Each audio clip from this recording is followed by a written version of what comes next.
그렇게 하시고, 두 번째는 134페이지에 2번에 계약의 성립 모습과 시기 나오죠. 여기서 또 한 문제가 나와. 2번에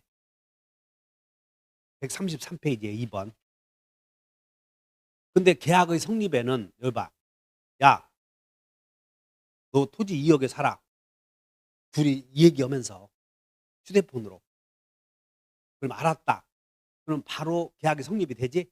이런 경우를 대화자 사이라고 그래. 그러니까 대화자 사이에서는 계약의 성립 시기가 언제인지 알 필요 없잖아. 승낙하면 그때 바로 성립이 되니까. 그러니까 대화자 사이에 계약의 성립 시기를 놓고 다툼이 있겠어 없겠어? 없지. 그게 시험에 안 나와. 그러면 대화자 사이야, 격지자 사이야? 그래, 격지자 사이에 계약의 성립 시기를 물어본다. 그러면 격지자 사이에는 계약의 성립의 모습이, 대개 계약이 성립되려거든 청약 승낙을 있어야 되잖아요. 그런데 청약 승낙이 있는 경우도 있고 청약만 2개 있는 경우도 있어. 청약만 2개 있는 경우, 그게 교차 청약이고, 승낙도 안 했는데 승낙도 없었대. 근데 승낙이라고 볼 만한 사실이 있으면 계약을 성립시키겠대. 그런 3가지 방법이 있다 그 말이야. 다시 청승합치, 청약만 2개, 승낙이라고 볼 만한 행동, 이런 모습을 보는 거야 이게. 그래서 거기에 2번에 격지자 사이에 계약 체결의 모습 나오지? 밑줄 그으셔. 격지자 사이에 계약 체결의 모습. 격지자 사이에 계약 체결의 모습에는 몇 개가 있어? 3개. 모습에다가 이렇게 3개. 3가지가 있어. 3가지. 그리고 시기에다 동그라미 쳐봐. 시기. 쳤나? 여기다 동그라미 쳐놓고 얼른 써버려. 격승발. 시기는 격승발, 양청도, 그 다음에 실현된 때. 그냥 이렇게 써놔. 그래야 이 개념이 잡히지. 야, 격지자 사이의 계약의 성립 모습에 몇 개 있냐 그랬더니 요거 하나만 외워놓고는, 격지자 사이에는 승낙의 효력이 발생했을 때 성립이 돼. 격승발 하나만 외우는 거야 이게. 그럼 교차 청약은 격지자 사이의 계약의 모습이야, 대화자 사이야? 이것도 격지자지. 교차 청약이. 대화자 사이에 무슨 교차 청약이 있겠냐? 그 다음에 의사 실현은 대화자 사이겠어, 격지자 사이겠어? 지금 여기 써 있잖아. 격지자 간의 계약의 성립 시기. 그래서 자, 1번 청약과 승낙에 의한 계약의 성립 시기는 외워본다. 격승발. 한 장 넘겨. 양가로 2번 봤더니 의사 실현에 의한 계약의 성립 시기는 언제? 있는 때. 양가로 2번 봤더니 빨리 펴. 의사 실현 보이나? 있는 때. 양가로 3번은 교차 청약이지? 교차 청약은 언제? 양청약이 모두 도달했을 때. 이렇게 하셨다. 양청도. 그리고 이런 것들이 머릿속에 안 들어가면 시험 보러 가지 말어. 그냥 집안 사람들, 이 시험에 나오는데도 불구하고 머릿속에 안 들어가면 가서 부모 시험 보러 갈 때 괜히 가족들 긴장감만 유발시키고, 그거 좋지 않아. 그거 떨어질지 뻔히 아는데 그거 뭐하러 가냐 그거. 하여튼 이게 나는 제일 기분 나쁜 게 뭐냐면, 중개사 시험은 그냥 가서 한번 보는 곳으로 알고 있어. 떨어질 줄 아는데도 자기가 간대. 에이, 나 웃기는 게. 그래서 중개사 강의하는 사람들도 우습게 봐. 변호사 시험 강의하는 사람들은 대단하게 높게 보고, 중개사 강의는 고수도의 목단 10끗 차례처럼 생각을 해. 아주. 그러니까 시험 실력이 안 되면 보지 말아 가. 보지 말으라고. 그러면 실력이 안 되는지 되는지 어떡하라고. 알잖아 다. 근데 자기들이 어느 정도 알아. 이것도 모르면서 뭐하러 가냐고. 다시 해. 격지자 사이에는 계약의 모습이 몇 개로 나누어? 3개. 성립 시기도 몇 개? 3개. 그러면 이제 격지자 사이에 청약과 승낙에 의해서 성립이 되는 경우. 자, 1번에 봐. 1번에 그림을 봐.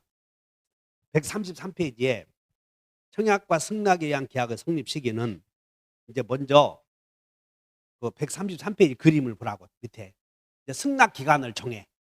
갑이, 야, 내 토지를 팔 테니 언제까지 답을 다오라고 승낙 기간을 정해. 갑이 을에게 격지자 사이에 청약 승낙의 합치, 내 토지를 살려거든 언제까지 답을 다오라고 청약을 한다. 거기 보니까 며칠이야?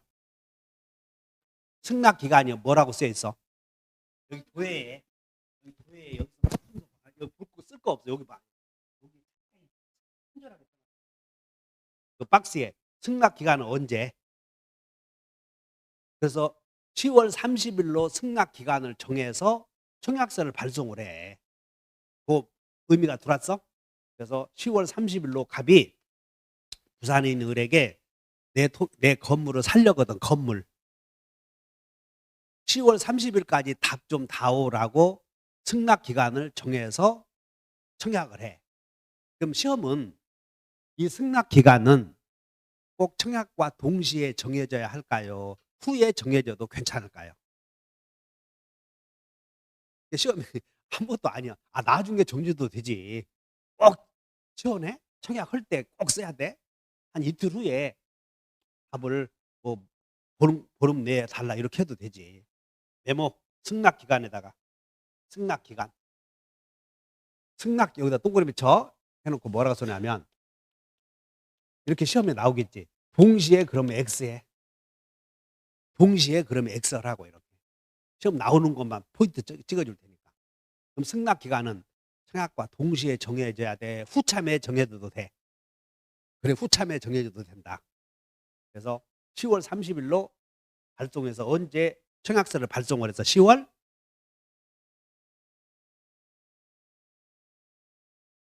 언제 10월 20일이요. 또 막 넘어가지 말고 10월 1일 날 발송 날짜는 안 썼잖아, 시방.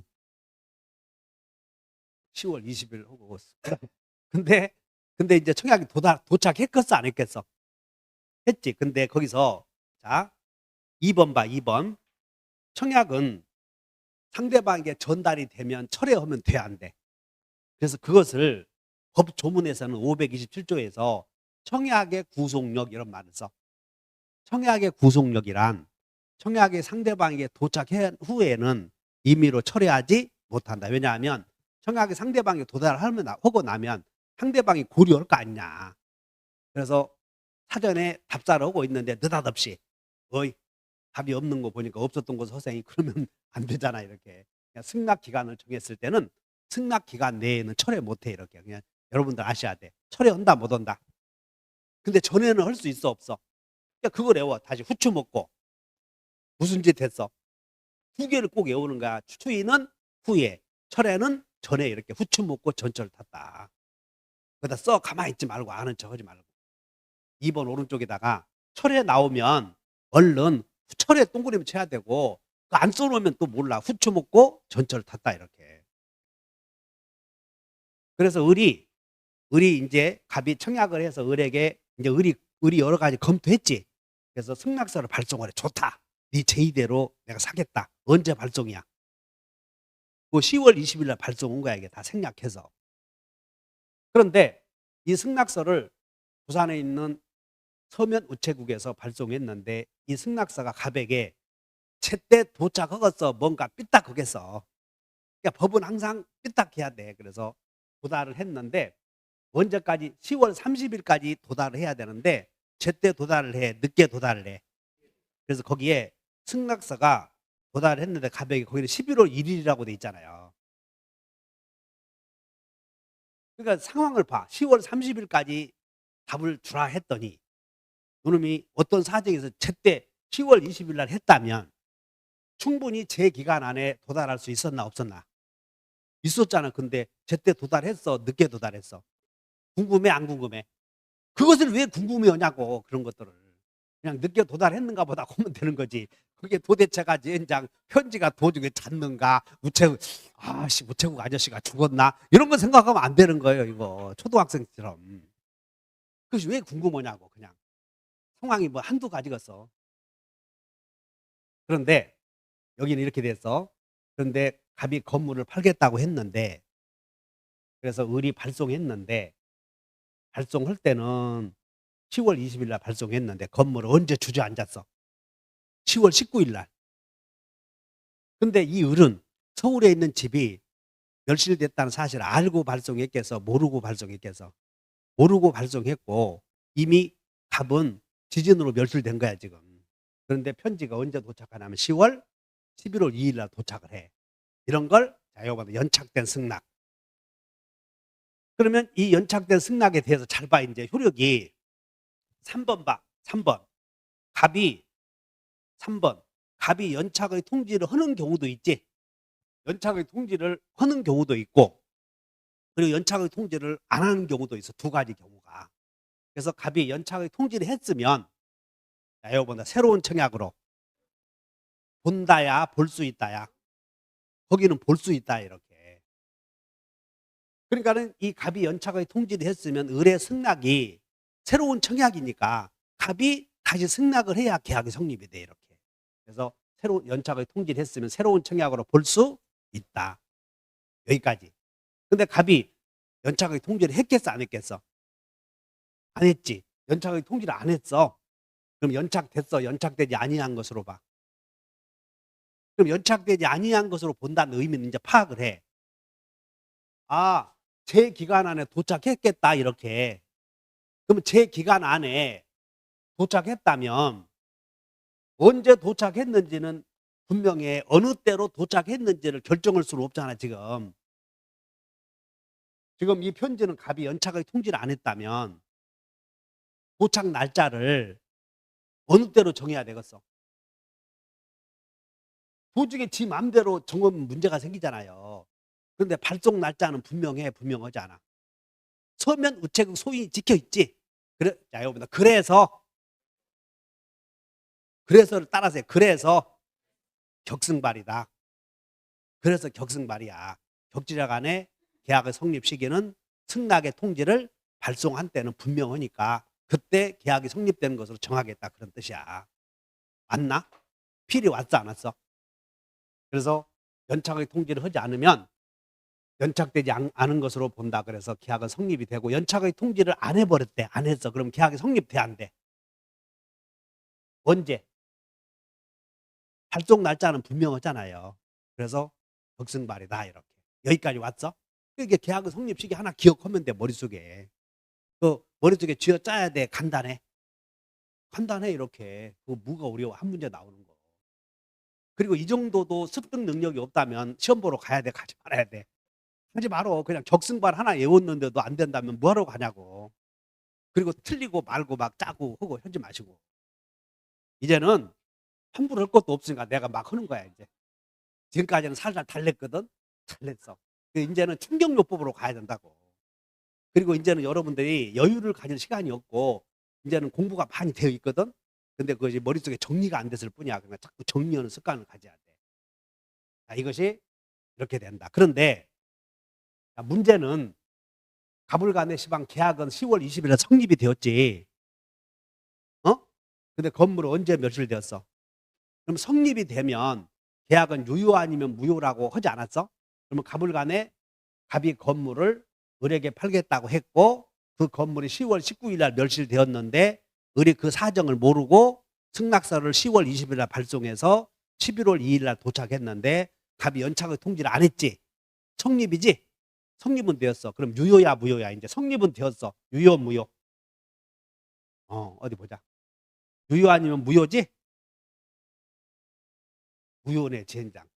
원시적 불능인 게 무효예요. 성립은 언제야? 언제 멸실? 그럼 원시 불능이요 후발 불능이야? 어? 이걸 후발 불능이라고 하면 그거 기초가 안 된 거다. 이미 불능이잖아. 계약이 성립되고 나서 불능이면 후발 불능이지만 이미 불능이지. 자, 지금부터 빨리 와. 136페이지. 따라서 136페이지에 뭐라고 나오냐면 외워본다. 계약 체결상의 과실 책임. 그래서 계약 체결상의 과실 책임. 이것은 이렇게 간잖아. 매매가 성립되었는데 무효이면 무효로 끝나는 거야. 계약 체결상 과실 책임 문제가 생겨. 그러니까 계약 체결상의 과실 책임은 후불에서 생겨, 원불에서 생겨. 원시적 불능에서 생겨. 그래서 거기에 여기 같이 공부해버려. 1번 목적이 원시적 불능이다. 9번 원시적 전부 불능은 효력이 무효. 오른쪽 매매의 원시적 일부 불능이야. 매매. 자, 잘 들어봐. 원시적 전부 불능이든 일부 불능이든 원칙이 무효. 근데 매매 계약의 수량 부족은 매매 계약만의 원시적 일부 불능은 무효로 하자, 유효로 하자. 구별해 놨잖아, 그게.